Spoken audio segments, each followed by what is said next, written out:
پرانے ملازموں میں وہی ایک باقی رہ گیا تھا۔ اسے معلوم تھا کہ راجپوتانے کی کوئی راجکماری یہاں قیام کرے گی، جس کے لیے نئی دہلی سے ہدایت آئی تھی، مگر یہ بات اسے معلوم نہ کہ راجکماری کے ہمراہ پنجاب کے کچھ لوگ ہو گئے اور ان میں ناصر نواب کا ہم شکل بیٹا بھی ڈاک بنگلے کا مہمان ہوگا۔ نیپالی چوکیدار تو ابو کو حادثے پر بڑا اداس ہو گیا اور مجھے بتانے لگا، جب بڑے صاحب میاں بادشاہ اپنے بیٹے کی تلاش میں یہاں آئے تو ان کی حالت مجھ سے دیکھی نہ گئی۔ ان کے جانے کے بعد میں کئی دن پریشان رہا، مگر اس نے یہ نہیں پوچھا کہ 15 برس کے بعد میں اپنی پارٹی کے ساتھ، جس میں راجپوتانے کی ایک راجکماری بھی شامل ہے، یہاں کیا لینے آیا ہوں۔ پرنسز اندرا کے لیے ڈاک بنگلے میں ایک خاص کمرہ آراستہ کر دیا گیا تھا، اور یہ جان کر حیرت ہوئی کہ وہ خاص کمرہ جو اس عمارت کی شمال مشرقی گوشی میں واقع اور محرابی دروازوں اور کھڑکیوں سے الف لیلوی سا منظر پیش کرتا تھا، 12 برس قبل اسی انگریز افسر نے تعمیر کرایا تھا، جس نے یہاں ایک خوبصورت باغ کا اضافہ بھی کیا تھا۔ پرنسز اس کمرے کو دیکھ کر بڑی خوش ہوئی۔ میرے اور پروفیسر اسلم کے حصے میں وہی کمرہ آیا جہاں ابو نے قیام کیا تھا۔ یہ بات مجھے چوکیداری نے بتائی۔ سب لوگ تھکے ماندے تھے، مگر ڈاک بنگلے کی طلسمی عمارت اور ارد گرد کے سحر آفریں ماحول کو دیکھ کر تھکاوٹ کا احساس جاتا رہا۔ آسمان پر کبھی کبھی بادلوں کے ڈھول بج اٹھتے تھے۔ گھنے گھور بادلوں کے ساتھ رات کے اندھیرے نے بھی اس وادی حسین کو کالی چادر میں لپیٹ لیا۔ ڈاک بنگلے کا نیا باورچی ایک بنگالی تھا، جس نے بڑا لذیذ کھانا تیار کیا۔ ہم لوگ اپنے اپنے کمرے میں رات کا کھانا کھا رہے تھے کہ اچانک بجلی کا کڑاکا ہوا اور پربتوں میں گھرے ہوئے سیاہ بادل برس پڑے۔ مونسون کی وہ برستی بھیگتی رات اسرار میں لپٹی ہوئی تھی۔ کھانے سے فارغ ہونے اور قہوہ پینے کے بعد سب لوگ اپنے اپنے بستروں میں دبک گئے تھے۔ میرے مہربان اور شفیق استاد پروفیسر اسلم ویسے ہی رات کو جلد سو جانے کے عادی تھے۔ اس رات بھی وہ ایک انگریزی میگزین پڑھتے پڑھتے سو گئے، مگر مجھے نیند نہیں آ رہی تھی۔ باہر چھمچم پانی برس رہا تھا، بادل گرج رہے تھے، کوندے لپک رہے تھے۔ ادھر میرے اندر کا ایک اور ہی کشمکش جاری تھی۔ پریشان خیالات طوفانی ہوا کی طرح ذہن کے دریچے کھٹکھٹا رہے تھے اور کوئی پوچھ رہا تھا، کیا پرنسز اندرا اور کلارا آنٹی کے مزاج اور حالات میں حیرت انگیز مشابہت محض اتفاقیہ ہے، یا پھر تقدیر ہمیں بھی وادی اجل کی طرف ہانک کر لے جا رہی ہے؟ اس سوال کا جواب یہ تھا کہ اتفاقیہ یا مماثلت ایک بار ہوتی ہے، دوبارہ ہوتی ہے، بار بار نہیں ہوتی، مگر یا تو اتفاقات کا ایک عجیب و غریب تسلسل قائم ہے۔ ہم انہی راستوں پر سفر کر رہے ہیں جن سے وہ گزرے تھے، محبت کی اسی رسی میں اسیر ہیں جس میں وہ دونوں بندھے ہوتے تھے، اور جبکہ سفر وہی ہے، راستے وہی ہیں، منزل وہی ہے، تو انجام مختلف کیسے ہوگا؟ اس خیال کے ساتھ ہی جس میں ایک ٹھنڈی سی لہر سرسرا جاتی۔ میں پہلے بھی اپنے سفر کے بارے میں کئی بار سوچا اور ہمیشہ یہی نتیجہ اخذ کیا تھا کہ قدرت نے آپ میرے دل میں ابو کا انتقام لینے اور ان کا ادھورا مشن پورا کرنے کا جذبہ پیدا کیا ہے، تو ضرور اس میں کوئی حکمت، کوئی بہتری پنہا ہے۔ لیکن یکے بعد دیگرے کئی اتفاقات نے مجھے چونکا دیا، اور اب میں کچھ اور سوچنے لگا تھا۔ میرے دل نے ایک بار پھر خوابوں اور قدرت کے اشاروں کا سہارا لیا۔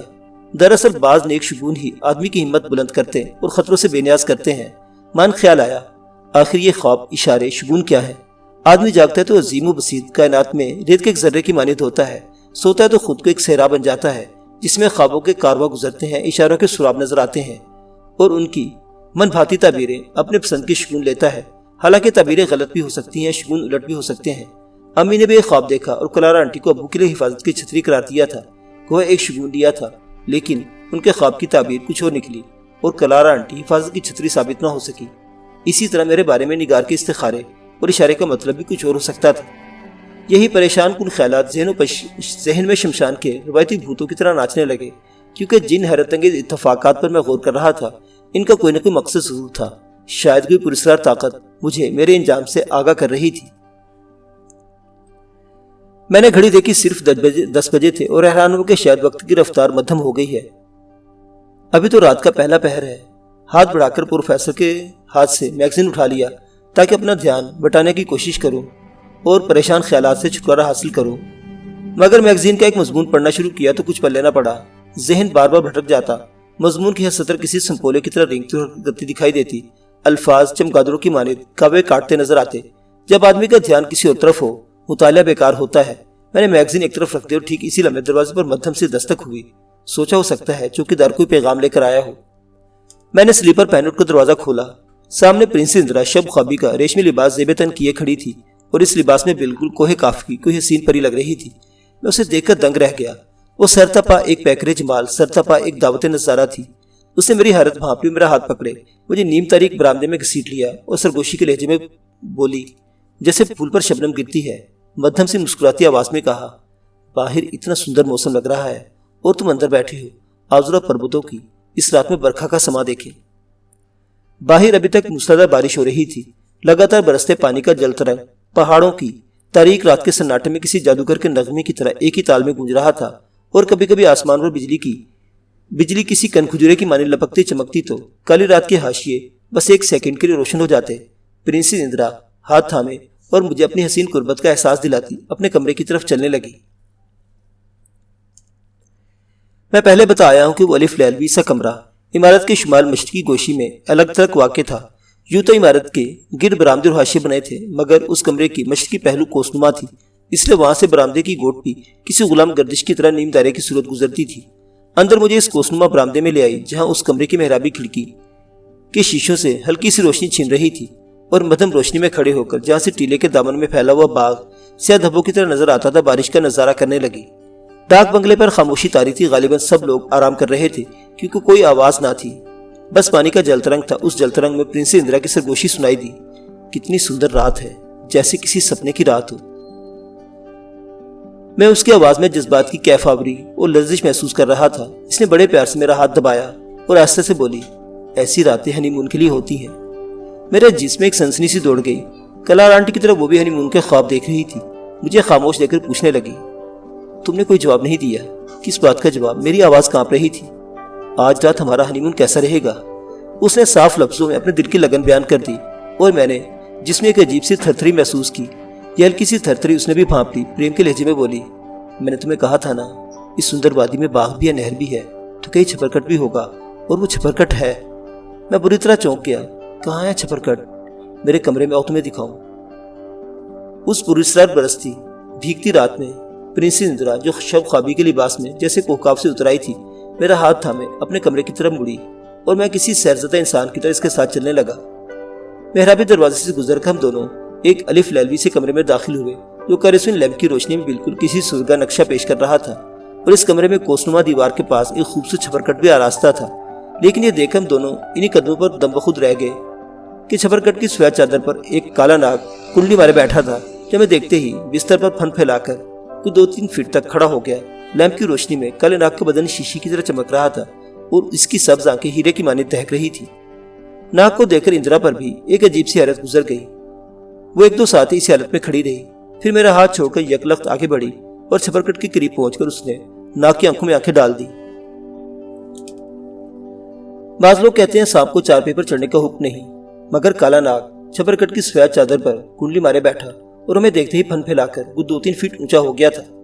پرنسس اندرا کی چمکتی دمکتی آنکھوں میں آنکھیں ڈالے صرف 1 گز کے فاصلے پر کھڑی تھی، اور یہ فاصلہ اتنا کم تھا کہ سانپ بڑی آسانی سے اسے ڈھک سکتا تھا، اس پر حملہ کر سکتا تھا۔ میں کالے ناگ کی انتہائی پرکشش اور سبز چراغوں کی مانند روشن آنکھیں تو دیکھ رہا تھا، جو ٹکٹکی باندھے لگاتار گھورے جا رہا تھا، مگر اندرا کی آنکھیں اور چہرہ نہیں دیکھ سکا تھا، کیونکہ وہ میری طرف پیٹ کیے کھڑی تھی۔